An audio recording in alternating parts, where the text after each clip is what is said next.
Great to be with you guys tonight. My name is Zach. I'm the young adults pastor here, so part of my job is looking after the night church here. And what a great night. I was just thinking, the power of being the church. Sam was talking about the grace that is an offer through the blood of Jesus.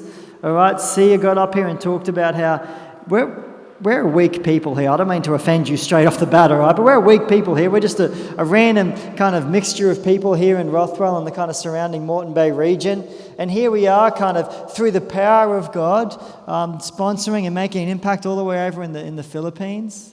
God's doing incredible work. It's great to be with you here tonight. And not only does God want the best for your life, not only does he want you to have a relationship with him and be with him forever. That's what the cross has purchased. I don't know if you realize that to kick off tonight, all right? If you have a relationship with Jesus, your salvation has been purchased in heaven. You can be with Jesus forever. There's nothing better than that, I can tell you. But not only does Jesus have that on offer, he has on offer for you healthy relationships. Relationships that are full of love, that are full of joy, that maybe even have some tough conversations and stuff, but point to a God that is good. That's what his will is for your life. And so what we're doing at church here over the next kind of 6 weeks is looking at a series called Healthy Relationships, because he wants the best for you. He wants you to have good relationships. And you've actually come on a great night, because tonight we are looking at romantic relationships. Ooh, that piques some people's interest. And tonight particularly, we're actually looking at dating. That piques nobody's interest by the sounds of it. No. This is actually a part 2. I did kind of part 1 last week on dating. It's called Dating Do's and Don'ts. All right, and so we're going to open the Bible and see what it has to say about it. But I thought I'd start by telling you a story of a movie that captured me when I was 14 years old. Is there anyone 14 here? Yes, one. All right, Scotty, that's good. There's a few 14-year-olds. When I was 14, I was captured by this film, all right? And it wasn't an action film, as you'd think from like a 14-year-old bloke. It wasn't a sports film as much as I was into sport. The film that captured me was a film called The Notebook. Good, all right. I was glad I got some laughter there. Some people, I just saw one girl like put her hand over her mouth, like, oh my gosh. The film The Notebook. Does anyone know this film? Oh, good. We got some. Oh, the young ones even know it. All right, I'm impressed. It's old. And The Notebook tells a story. All right, it's a romance film. If you didn't pick up already, it tells the story of Noah and Ali. And there's this old couple here on your right, and he reads to this lady who has dementia. And each day he goes to her kind of home that she's in and reads to her about this story of Noah and Ali. And that's the couple on the left there, Ryan Gosling, Rachel McAdams. And there's this just powerful love story between the two. There's this kind of beautiful kind of relationship, and there's this passion and desire for each other. And then as the film kind of goes on, I'm going to ruin it here for you. As the film kind of goes on, you realize that the old couple actually is the young couple. And that Noah is reading to his wife, who suffers from dementia, about their story to try and help her remember their love for each other. Beautiful story. I don't know if there's some of you in the room that have kind of watched that film and it kind of hits you in the heart. And I remember as a 14-year-old, I was like, that's the kind of relationship I want. All right, big goals right there. It's like, that just seems so beautiful, and they're so in love. There's something about romantic love that probably does that for you. All right, maybe you're in a relationship, maybe you're married, maybe you're kind of yet to start that part of your life. But there's something powerful when you kind of hear this story, and it's about this unitedness that the couple have. All right, you feel sad for Noah because his wife, who has this dementia prognosis, right, doesn't remember him. And it's because there's this missing part of him that he's been connected to Ali, his wife, and it feels like it's missing. And the Bible has a lot to say, right? We're a church here, and so we open up the Bible and to see what its wisdom is for us. We believe it speaks today, even though it was written thousands of years ago. We believe it still speaks today. It still has an authority today. And this is what the Bible has to say about marriage, right? There's a verse about to go up. It says this: a man will leave his father and mother and be united to his wife, and the two will become one flesh. So they are no longer two, but one flesh. Therefore, what God has joined together, let no one separate. And so you can see here that God's plan for marriage is this powerful connection, this powerful bondedness of two people together. It's a beautiful thing. Someone just said, come on, that's good. It's a beautiful thing. And this is kind of what the notebook's hinting at, although it's just a little slither of it, all right, is the power of a romantic relationship. Now, the Bible doesn't say romantic relationships are the be-all and end-all, kind of like our culture does.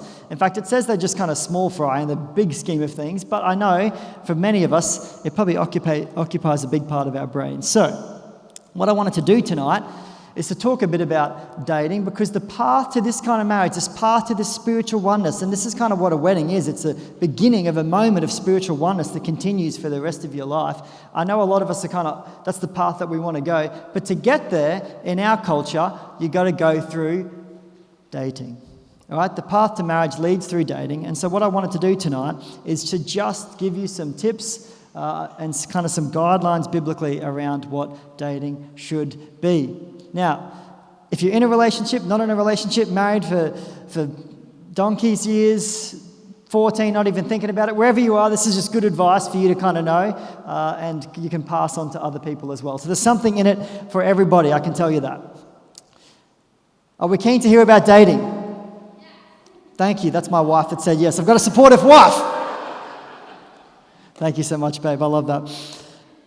The path to marriage leads through dating. And I think that the problem with dating is there's not really very many clear guidelines around it.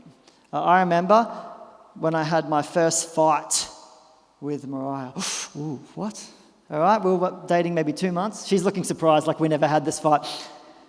I remember you go through that kind of early dating phase and it's like, all really exciting and there's never any problems. And then I remember having this first kind of conflict with her, and these questions kind of came up in the back of my mind. These are some of the questions that I had. Maybe you've had the same questions. I haven't shared these with my wife, so she's finding these questions that were going through in the back of my head for the first time. So here we go. How much should we be hanging out? We've been going out for about 2 months. How much should we be hanging out? How much should I be opening myself up to her? How should we be dealing with conflict? How much conflict is an appropriate amount of conflict in a relationship? How far should we be going physically together? That's touching and stuff like that, just so you know. You can laugh, no. Where should my loyalties lie, all right, in the relationship? Should they be to my family? Should they be to my friends? Should they be to my girlfriend? And we've only been going out 2 months. These are some of the questions that I had. So there's some difficult kind of lack of clarity going on when it comes to dating. We're not really sure. When you get married, you sign a contract, it's legal, your finances come together. All right, there's clarity about how you should kind of do it. When you're in the dating phase, there's this lack of clarity going on. And I think culture feels this as well. In fact, culture is pretty much saying, all right, and this isn't what the church teaches, but pretty much saying dating is almost the same as marriage. And I've got some stats that back it up. This is from the Australian data. So people are dating for longer before marriage now. So you can see the median age someone is before they first get married. In the 70s, all right, a girl used to be 21 and a guy used to be 24. That would be the median age, the middle age someone was getting married for the first time. Now, they're 32 and I think just about 30. So it's gone up like 9 years. So people are dating for way longer. So kind of culture saying, hey, marriage and dating, it's almost the same thing because it's kind of going on for a lot longer. Also, people are living together before they get married. So back in the 80s, 20% of couples would live together before they got married. And now the data says 80%. So if you don't live together before you get married, then that seems a really unusual thing in our culture today. Dating's a relatively new thing. It's only been around for about the last 100 years. I don't know if you realise that or not. So culture's trying to work out, okay, what is this dating thing?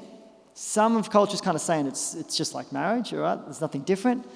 The Bible seems to think, no, there's something powerful, there's something spiritual about the unitedness of marriage.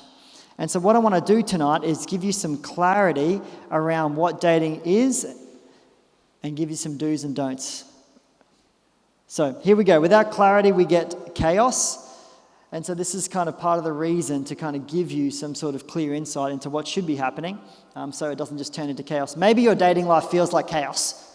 And so my hope is to bring some clarity to that. First of all, the purpose of dating is this. And again, this is a part two, so I said this last week, is to confirm the suitability for marriage.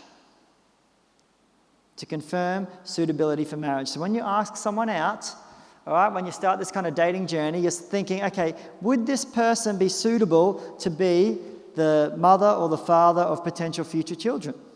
Would this person be suitable as a husband or a wife? So if you don't think that at the beginning, maybe that's not a good place to start. All right, so you're there to confirm the suitability of this person for marriage. That's the whole purpose of dating. I want to talk about how to get there first. What is this journey to marriage? We talked about that beautiful Noah and Ali relationship in the notebook. This beautiful, what the Bible says, this connectedness, this oneness, how to kind of get there. All right, and I'm calling this the 5C journey to marriage. I covered this last week. It's kind of based on this concept of love your neighbor as yourself that the Bible teaches. Jesus said that. And yet there's this exclusivity to a romantic relationship. You're not in lots of romantic relationships at once, you're just in the one. And so how do we kind of be exclusive while also loving our neighbours? So these are just a bit of a guidelines. I'm going to run through these pretty quick. But these are essentially the 5 stages to get to marriage. And they all start with C. It's pretty good, I thought. Come on. So first of all, you're curious. All right? You know you're curious because your heart thinks, ooh, okay, I think I'm interested in this person. Maybe you're keeping tabs on where they are in the room right now. I remember I got a text from Mariah in the curious phase, and she was a teacher at Grace. I was a teacher at Mueller, and she was texting me about how Grace is better than Mueller, which is clearly not right. They're 2 schools if you're kind of newest to this community. And I remember thinking, it was kind of a little bit flirty. I don't know if you've had a text like that before. You're like, this seems like a bit unusual. She's texting me just about random Grace v. Mueller stuff. And I thought, I think this girl's curious about me. And I thought, I think I'm a bit curious about her. So I start texting her back. All right, maybe you're in a text-a-thon with somebody right now. That could be a sign that you're a bit curious. All right. This stage, and I said this last week, this is just curiosity. Sometimes we put curiosity and we put it like it's committed, or we think it's like dating. They're just curious in you. That's all they are. You might be curious on 3 or 4 people at the same time. All right? You're just kind of sussing out, hey, would this person kind of be someone that I would be interested in? That's the curious stage. You move from curious to chasing when you decide to do something about it. All right? So that's kind of the exiting the curious into the chasing. These are kind of actually what they are. And then I've got what they start with the letter C. So you can kind of use this diagram to put them together. Chasing is like pursuing. I'm going to do something about it. I'm going to ask them out. I'm going to try and do something intentionally to get to know them. That is the chasing stage. You move from chasing to courting when it becomes official. Back in my day, there was something called Facebook Official. I don't think that's a thing anymore because no one uses Facebook anyway.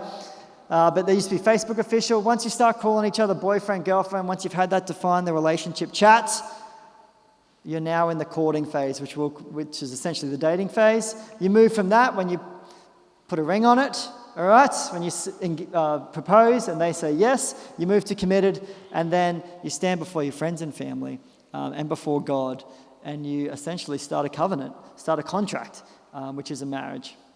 That is a quick rundown of the 5C journey to marriage. Now, last week I touched on the do's and don'ts of the curious and the chasing phase. Today we're going to look at the courting and committed phase, some do's and don'ts in that area. But that kind of explains how to get there. I wanted to talk about what's actually going on. Like when I start a relationship with Mariah, my wife, we've been married now almost 7 years. Good. And you kind of go on this, I got like a muted clap. That's good. Thank you so much for that. Appreciate that. You go on this journey, like what's actually happening as you're getting to know someone. And I'm calling this the knownness framework, okay? This actually works for any relationship, but it also works for romantic relationships. It's based on this biblical concept of God calls us to guard our hearts. It's important. A heart, it can be an incredibly vulnerable thing, and God calls us to protect it. But at the same time, all right, we're called to be vulnerable with people. We're called to be close with people. In fact, so vulnerable, the Bible says Adam and his wife were both naked and they felt no shame. I can't think for any more vulnerable position than just being naked in front of someone, all right? It's pretty vulnerable. And so there's this tension, all right, between kind of guarding yourself, protecting yourself. I'm not going to stand up here and tell everyone in this room my deepest, darkest secrets, right? But I might have a close group of friends that I would share them with. And so there's this tension between vulnerability, all right, and connection. And so what the knownness framework is if you go to the next slide here, it just shows what's going on. And this is essentially what's happening in a relationship. You're getting to know them. Over the last 7 years plus 1 year of dating, I've got to know Mariah, and I'm going to continue to get to know her, hopefully for all the rest of the days of our life. This is what happens. You got a girl, you got a guy. As they move away from the center, they're becoming more vulnerable with each other, and they're becoming more available to each other. And it happens over time. Notice it's a journey. All right, you don't have to go fully intense straight from the get-go. All right, you've got plenty of time. In fact, if it's heading toward marriage, you've got the rest of your life. And so there's this journey you go on as you become more vulnerable, as you share more of yourself, and again, as you become more available to someone. When you first start a relationship, you might not be that available to them. And as things progress, you slowly become more and more available. I like to be available to my wife now. When she calls, I better pick up the phone. Don't call me right now. But, all right, I want to be that available to her. When you just start out in a relationship or a friendship, you don't need to be that available. That together is the knownness framework. And the space between is how known you are. And I can tell you, you were designed to be known. That's the cry of your heart. You're desperate for someone to see right into your heart. And some of you might be like, no, that seems too intense. I don't want someone to see exactly who I am with everything kind of stripped back. You might think, oh, that's a little bit too much. And yet I can tell you, if you knew you could be that known, but still incredibly loved, you'd be like, yes, that is what I want. That's the cry of your heart. And so this is what marriage is, this beautiful picture of what our relationship with God is like. It's to point to how good God is, that we can be seen and we can be known by someone and we can still be loved. And so that's the journey you're going on in the dating relationship. You can see I've kind of chucked the 5C journey within the knownness framework. If this is essentially what's happening, you're slowly becoming more vulnerable and more available, and it continues even into eternity. And this is the journey that you go on. So, that's how to get there. All right, this powerful spiritual moment of oneness that continues. This is what's happening. You're becoming more known through the curious, chasing, courting, committed, and covenant stage. Are we ready for the do's and don'ts? Yes. Good, thank you. So again, we're looking at just these two, courting and committed. If you're interested on the curious and chasing phase, you can go to YouTube, go to our Lifepoint channel. I just got a message this week from a single girl that said, hey, I just watched your message from last week, loved it, it was really good. And so if you're interested and like you're in that kind of stage, I encourage you to go and give it a watch. All right, these are the do's and don'ts. First of all, the do's. This is for the courting phase. So you're now official, you're kind of in a relationship, you're not engaged yet. What are the do's in this area? First of all, be on the lookout for red flags. Remember, the whole point is to confirm their suitability for marriage. Now, a red flag is something that you're like, okay, this person is no longer suitable. That's what you're on the lookout for. Now, notice I didn't say don't interrogate them for red flags. All right? Your job is not to try and find a red flag in someone that you're with. If you're desperately trying to find it, you'll probably find what you're looking for. All right? You're just seeing what turns out. The red flags to be aware of. I'm not going to give too many because they're different for different people. Some people have certain red flags that they're really worried about.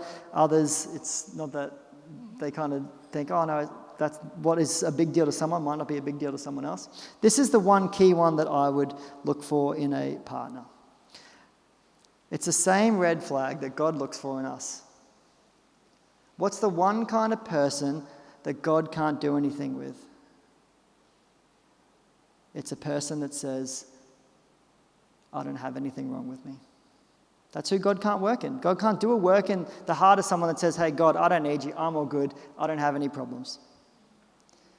And so a red flag to look for in a partner that you are with is someone who lacks humility, who doesn't think that they ever do anything wrong. That would be the one thing I would be looking for. The Bible talks a lot about humility. It talks about Jesus' humility in Philippians chapter 2, that he would, even though he was God, that he would put himself on a cross and die for us. And the same thing we're looking for is, hey, if someone's thinking, hey, they never seem to do anything wrong, they don't have the humility to admit that, that would be a red flag for me. There's a beautiful thing in a relationship where the two kind of come together and become one, the one flesh, just like the Bible was talking about. And it's not, hey, be more like me. It's a connectedness together where you both almost lose part of yourself in the other, but you actually truly find part of yourself in the other as well. So that would be a red flag to look out for. You can come up with your own red flags. I'm not going to say them up here. But as you get a closer look at someone, this is a powerful stage where anyone can kind of seem all really good for 2 or 3 dates, right? In this courting phase, you actually get to see a little bit behind the veil of what someone is really like. And so that would be a do. Be on the lookout for red flags. How do you find the red flags? This is the do number 2. Listen. How else are you going to find them? All right, listen to your partner. Listen to your boyfriend, girlfriend, whatever you call them. This is a great way to confirm their suitability for marriage. The Bible says, all right, be slow to speak and be quick to listen. This stage of the relationship isn't your chance just to feel good about yourself because you're in a relationship, although maybe you do. This is your chance to get to know somebody. It's a powerful opportunity. And so the only way to get to know them is to listen. I would ask them some questions. You can come up with your own questions. These are just a few that I've written down. You can ask them, what are your dreams? When is a time in your childhood that you felt excited? Someone's childhood and what they share often tells a lot about their passions. When in your life have you felt scared? What do you hope your future family might look like? These are just some of the things, all right, to ask some questions and just listen to hear what they have to say. Mariah and I used to do this thing. We haven't done it in a little bit, but we'd go out for kind of dinner and we would literally run a podcast over dinner. It's kind of funny, isn't it? All right, and one of us would be the podcast interviewer and the other would be the interviewee.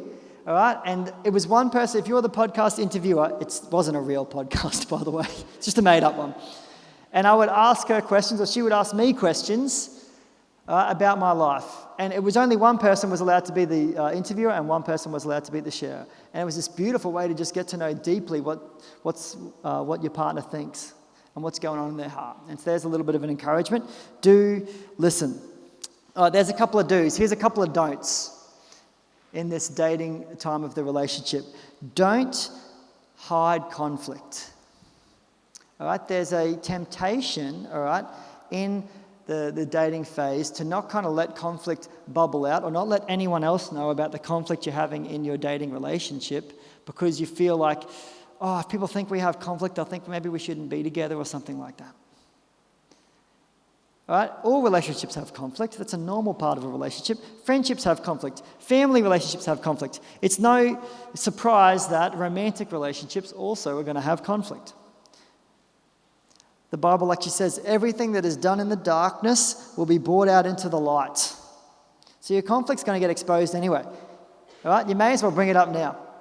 And so as you're going through your relationship, you don't want to just kind of hide it and keep it between the two of you. It's a good thing to have a few friends to be like, yeah, she was saying this, he was saying this. What do you think about this? Oh, I thought that maybe we shouldn't do that, but they seem really keen to. And it's okay to bring all that up in your relationship and with other friends, to bring other people in on the relationship. We don't want to have an insular relationship at this stage where it's just the two of you. I think that then leads to further tensions. And so don't hide the conflict.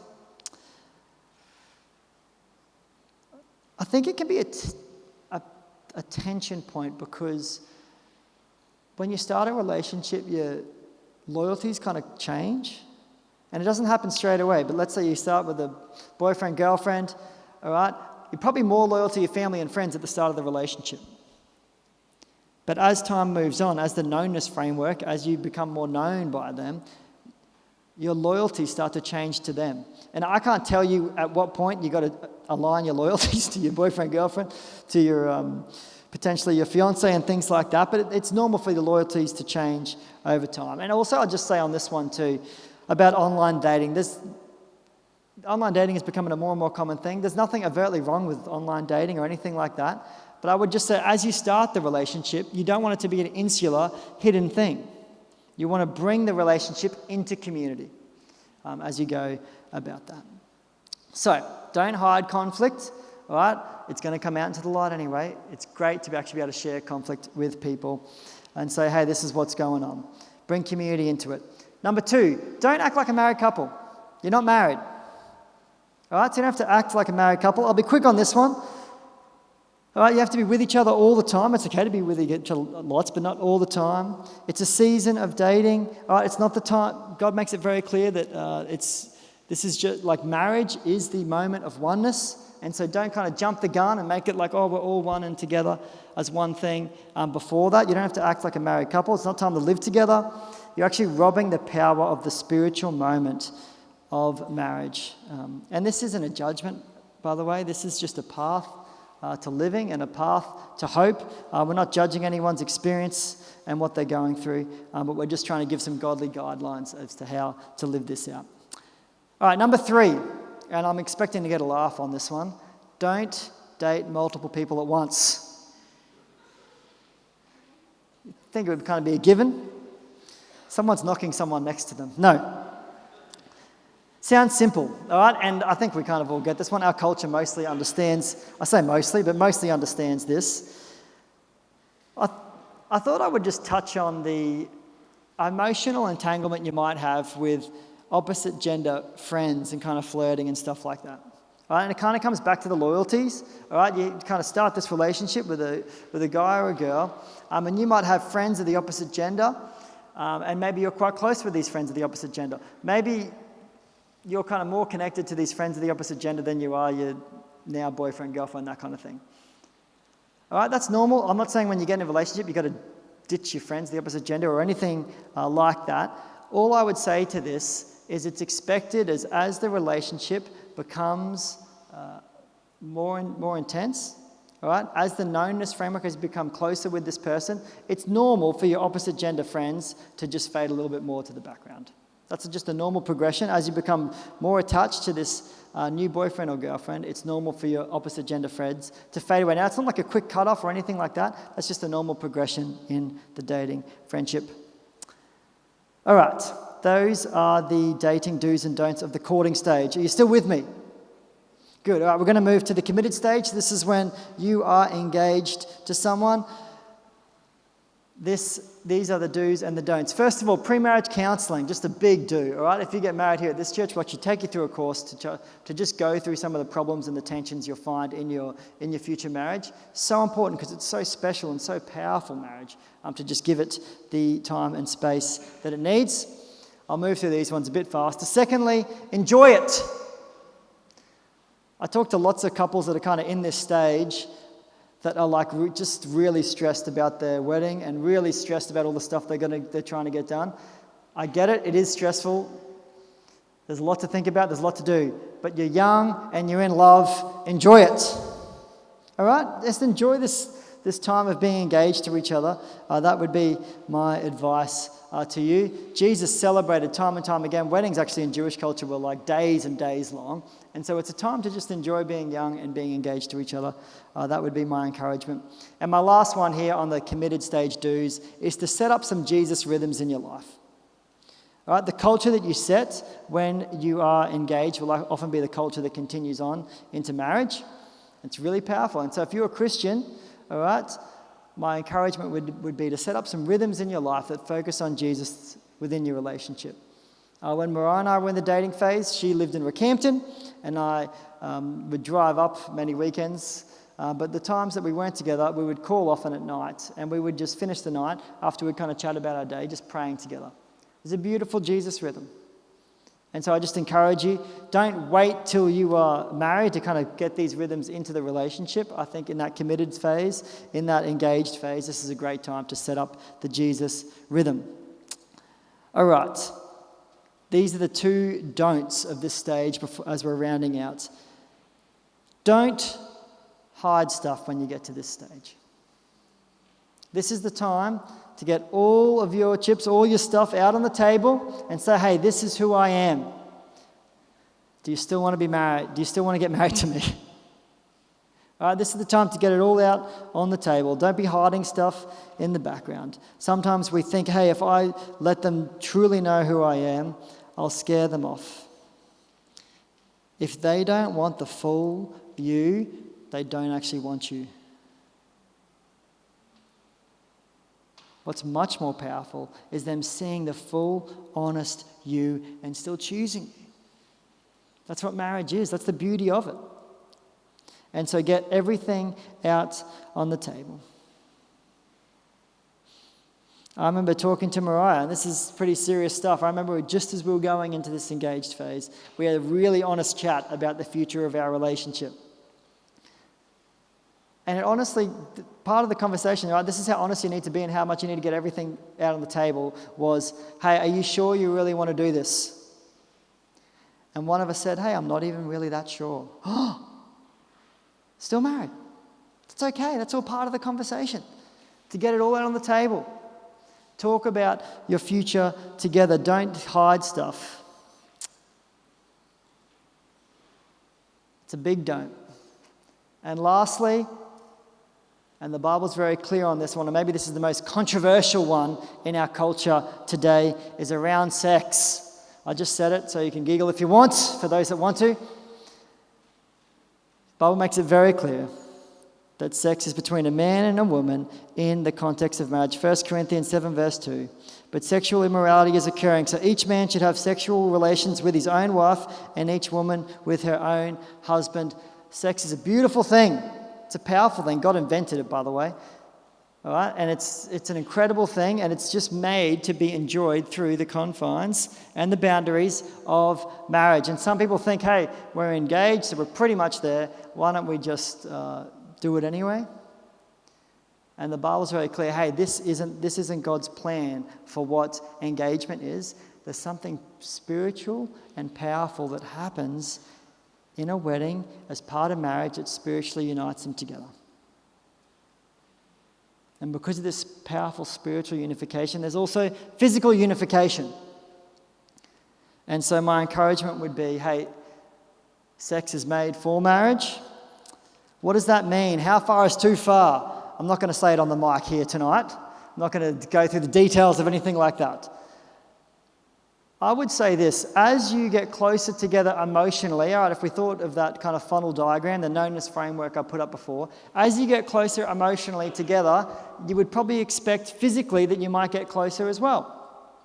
All right, so as emotional intimacy grows, you would expect physical intimacy also to grow. And so it's normal then to be attracted to your girlfriend, boyfriend physically, therefore to want to touch them, to want to kiss them, to want to do all that stuff. And so it would just be putting in some boundaries and some framework because you know you're actually going to want to connect like that. That's kind of the journey that your body is designed to go on. And so, hey, but God says there's something so powerful about the physical connection in marriage. And so you might want to just think out and just talk to your partner about it, all right? You could have a conversation after this tonight if you're in this stage about what this might look like for you to just bring this out into the light and say, hey, yeah, what do you think about this? I've just got here, protect your environment, talk about it, bring it to the light. All right, those are some dating do's and don'ts. Helpful at all? Hopefully for you guys, somewhat helpful. I want to finish by saying, as we're kind of closing out, is that the power in marriage is a little slither of a window into the power of God's relationship with us. Now, you might be a church person, been in church a long time. You may not be a regular churchgoer here. And I can tell you there's one thing that we are incredibly passionate about at Lifepoint, and that is Jesus. And the beauty of the marriage ceremony to celebrate this oneness. I remember at our wedding, and I remember Mariah walking down the aisle. All right, Mariah's name actually means bitter. Kind of a funny name to get, isn't it? Mariah means bitter. Zach means remembered by God, which is a great name. Fortunately, Mariah's mum didn't give her the best name. means bitter, and she married, my surname is Sweetman. All right, and the connection, all right, not only the physical connection, all right, not only the emotional connection, you actually connect names as well. So her name that was bitter became sweet. Oh, that's a beautiful story, isn't it? Oh, that's the best thing I shared all night. That's good. And so the bitter turns sweet. There's something beautiful about this connectedness in marriage. And that's why the wedding ceremony is so beautiful. That's why you get all your friends and you dress up all really nice and you have drinks and have all your friends and family there and all that kind of stuff, have a great meal, get a great location. It's a beautiful thing. Because a man and a woman are saying, hey, I want to be together. I want to be with you. Even with all their chips on the table, even with everything exposed, I want to be with you. And Jesus says the same thing to us tonight. And this is the best news you're ever going to hear, that despite your red flags, and let's be honest, if we all look deep inside ourselves, we got some pretty big red flags. All right? If you think about what you're expecting a partner to act like, often we can't even live up to that ourselves. And despite our red flags and our problems, Jesus still says, I want you. And his ceremony wasn't a wedding ceremony with really flash cars and a really big party. His ceremony to be with you, to deal with the sin, to remove the red flags from your life, looked like a cross. In fact, Jesus often talked about the bride of Christ as one of the illustrations he often used in the Bible. And Jesus' procession towards you, all right, was him carrying a cross. The wedding ring that signifies it's exciting and you get a nice expensive ring. Jesus' ceremony to you was a crown of thorns on his head. And so he paid the price. He took the penalty. He went through the ceremony of grief so we can have the ceremony of joy.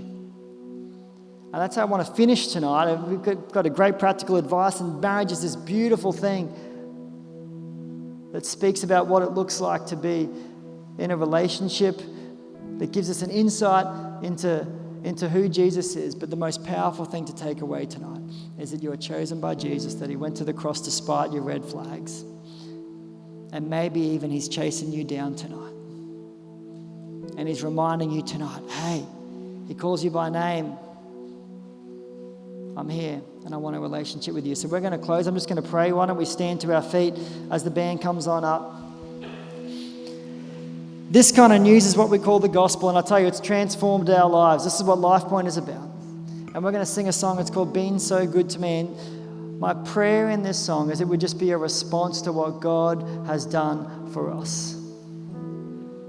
The crown of thorns that he took on, the punishment on the cross, and it's our reminder that he's come through for us in the past and he's going to come through for us in the future. He's been so, so good to us. I'm going to pray in a moment.